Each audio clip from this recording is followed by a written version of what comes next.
আসসালামু আলাইকুম। আন্তর্জাতিক টিভি নিউজে আপনাকে স্বাগত। শুরুতেই জানাবো আমাদের হাতে থাকা সর্বশেষ গুরুত্বপূর্ণ আপডেট যুদ্ধের সংবাদ, এরপর বিস্তারিত। বাংলাদেশের সর্বশেষ গুরুত্বপূর্ণ আপডেট সংবাদে আপনাকে স্বাগত। শুরুতেই সংবাদ শিরোনাম, পরে বিস্তারিত। প্রথমে জানাবো আমাদের হাতে থাকা সর্বশেষ গুরুত্বপূর্ণ সবথেকে তাজা আপডেট সংবাদ। রংপুরে নাহিদ ইসলাম বলেন, জুলাই সনদের প্রথম প্রস্তাবে একমত এনসিপি, সরকার সাড়া দিলে স্বাক্ষর করা হবে। জুলাই সনদ বাস্তবায়ন সংক্রান্ত ঐক্যমত কমিশনের সর্বশেষ দুই সুপারিশের প্রথম প্রস্তাবনায় এনসিপি একমত হয়েছে। সরকারের পক্ষ থেকে প্রথমটি বাস্তবায়নের উদ্যোগে সাড়া আসলে জুলাই সনদে স্বাক্ষর করবে দলটি বলে মন্তব্য করেছেন আহ্বায়ক নাহিদ ইসলাম। এরপর জানাবো এনসিপির সঙ্গে জোটে যাচ্ছে গণ অধিকার পরিষদ, যা বললেন রাশেদ খান। ত্রয়োদশ জাতীয় সংসদ নির্বাচনকে সামনে রেখে জোট ও আসন সমঝোতার রাজনীতি শুরু হয়েছে। পুরো জোট ভেঙে নতুন জোটের রূপরেখা হচ্ছে। বিষয়ে দীর্ঘদিনের মিত্রতা দূরে ঠেলে রাজনৈতিক দলগুলো নির্বাচনী কৌশলে আটকে আছে। এ বিষয়ে গুরুত্বপূর্ণ সংবাদ জানাবো। এনসিপি নতুন 7 থেকে 9টি রাজনৈতিক দলের সঙ্গে জোট গঠন করতে চলেছে। এদিকে কেন্দ্রীয় কারাগারে অসুস্থ কয়েদির ঢাকা মেডিকেল হাসপাতালে মৃত্যু। ঢাকা মেডিকেল কলেজ হাসপাতাল ঢামেকে নারায়ণচন্দ্র সরকার ৬৬ নামে এক কারাবন্দী আওয়ামী লীগ নেতার মৃত্যু হয়েছে। ঢাকা কেন্দ্র কেরানীগঞ্জ থেকে অসুস্থ অবস্থায় তাকে 5টা 25 মিনিটে ঢামেক হাসপাতালের জরুরি বিভাগে নিয়ে আসলে কর্তব্যরত চিকিৎসক তাকে মৃত ঘোষণা করে। এবারে জানাবো ফ্যাসিস্ট শেখ হাসিনা গণতন্ত্রকে গোরস্থানে পাঠিয়েছে বললেন রিজভী। বিএনপি সিনিয়র যুগ্ম মহাসচিব অ্যাডভোকেট রুহুল কবির রিজভী বলেছেন, শেখ হাসিনা স্বৈরাচার বাংলাদেশটাকে ধ্বংস করেছে। তিনি সুষ্ঠুভাবে যে দেশে নির্বাচন হবে সেই পরিবেশটা পর্যন্ত একদম ধ্বংস করে দিয়েছেন। তার বিচার এদেশের মাটিতেই হবে।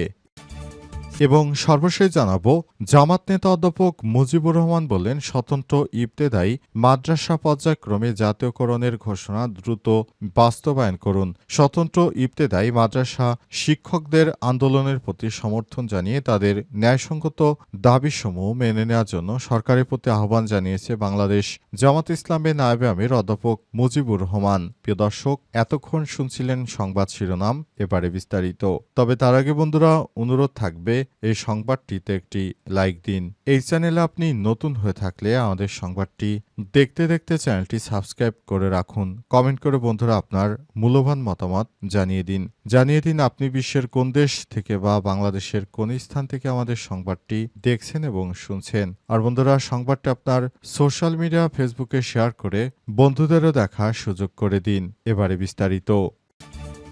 রংপুরে নাহিদ ইসলাম বলেন, জুলাই সনদের প্রথম প্রস্তাবে একমত এনসিপি, সরকার সাড়া দিলেই স্বাক্ষর। জুলাই সনদ বাস্তবায়ন সংক্রান্ত ঐক্যমত কমিশনের সর্বশেষ দুই সুপারিশের প্রথম প্রস্তাবনায় এনসিপি একমত হয়েছে। সরকারের পক্ষ থেকে প্রথমটি বাস্তবায়নের উদ্যোগে সাড়া আসলে জুলাই সনদে স্বাক্ষর করবে দলটির বলে মন্তব্য করেছেন নাহিদ ইসলাম। তিনি বলেছেন, বিএনপি জামাতের সাথে জোটে যাওয়ার বিষয়ে অবশ্যই তাদের ভাবতে হবে। শাপলা প্রতীক যদি এনসিপিকে না দেওয়া হয় তাহলে তাদের দ্বারা সুষ্ঠু নির্বাচন করা সম্ভব হবে কিনা এটা প্রশ্ন থেকে যায় বলে মন্তব্য করেছেন তিনি। বুধবার দিনভর রংপুর পর্যটন মোটেল বিভাগে মহানগর জেলা উপজেলা পৌরসভার আহ্বায়ক কমিটি গঠনের ভাইবা কার্যক্রম পরিচালনা শেষে ব্রিফিংয়ে এই মন্তব্য করেছেন নাহিদ ইসলামের সময় সদস্য সচিব আক্তার হোসেন, উত্তরাঞ্চলের মুখপাত্র শারজিস আলম, বিভাগীয় সমন্বয়ক ডক্টর আতিক মুজাহিদ, যুগ্ম মুখ্য সংগঠক উত্তরাঞ্চল আবু সাইদ লিওন, সাদিয়া ফারজানা দিনা,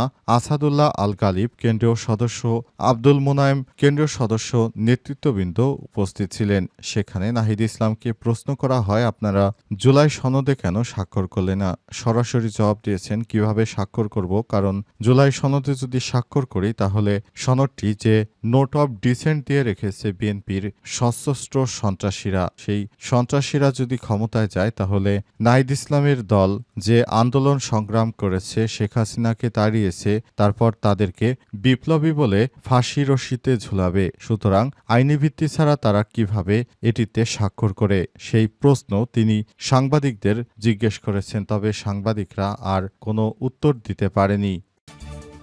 এনসিপির সঙ্গে কি জোট করতে চলেছে গণ অধিকার পরিষদ, যা বললেন রাশেদ খান। এবার এনসিপির সঙ্গে নতুন করে রাজনৈতিক জোট হতে চলেছে, এর মধ্যে রয়েছে গণ অধিকার পরিষদও। এ বিষয়ে গণ অধিকার পরিষদের সাধারণ সম্পাদক রাশেদ খান এ বিষয়ে কথা বলেছেন। তিনি বলেন, আমরা এনসিপির সঙ্গে জোট করতে চলেছি। এছাড়াও আরও 7 থেকে 9টি রাজনৈতিক দল এনসিপির সঙ্গে তারাও জোট করতে চলেছে। তবে জামাত বা বিএনপির সঙ্গে এনসিপি জোট করবে না, কারণ বিএনপি সরাসরি এই সংস্কারে সবথেকে বেশি বাধা দিয়েছে। আর জামাত ইসলাম ডানপন্থী একটি রাজনৈতিক দল বিধায় এদেশের অনেক মানুষই ইসলামপন্থীদের আসলে মুখে মুখে বললেও ভেতরে পছন্দ করে নেয়। জন্য হয়তো এনসিপি চাইছে যে তারা ইসলামপন্থীদের না নিয়ে বরং তারা বাম ডান অতি ডান অর্থাৎ বিএনপি যেভাবে রাষ্ট্র পরিচালনা করে এইভাবে একটি দল গঠন করে তারা আগামীতে ক্ষমতায় যাওয়ার স্বপ্ন দেখছে বলে মনে করা হচ্ছে। কিন্তু প্রকৃতপক্ষে আসলে তারা কি করবে না করবে সে বিষয়টি এখনো জানা যায়নি। নাহিদ ইসলামের কথাবার্তা থেকে আজ স্পষ্ট হওয়া গেছে তারা বিএনপি বা জামাত কারো সঙ্গেই কোনো জোট করবে না। এই বিষয়টি তারা স্পষ্টভাবেই জানিয়ে দিয়েছে। কেন্দ্রীয় কারাগারে অসুস্থ কয়েদির ঢামেকে মৃত্যু।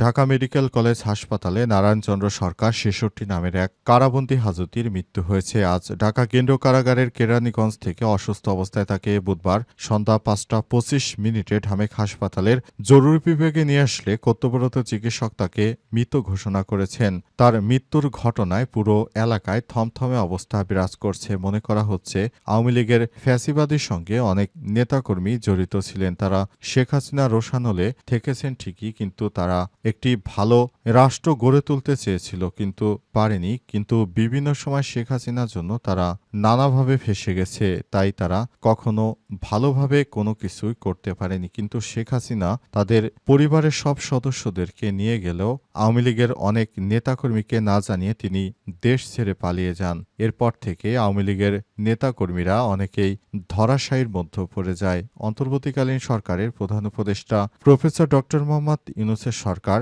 ক্ষমতা আসার পর আওয়ামী লীগ ধরার মিশনে নামে এবং অবশেষে আওয়ামী লীগের অনেক নেতাকর্মীকেই আটক করা হয়। অনেকেই এখন কেন্দ্রীয় কারাগারে রয়েছে, তাদের অবস্থা অনেকের অবস্থা খারাপ হয়ে গেছে। এ অবস্থায় তারা চাইছে একটি নতুন বাংলাদেশ গড়ে তোলার জন্য, কিন্তু শেখ হাসিনার কারণে তারা হয়তো তখন এটি করতে পারেনি, এমনটা মনে করছে অনেকেই।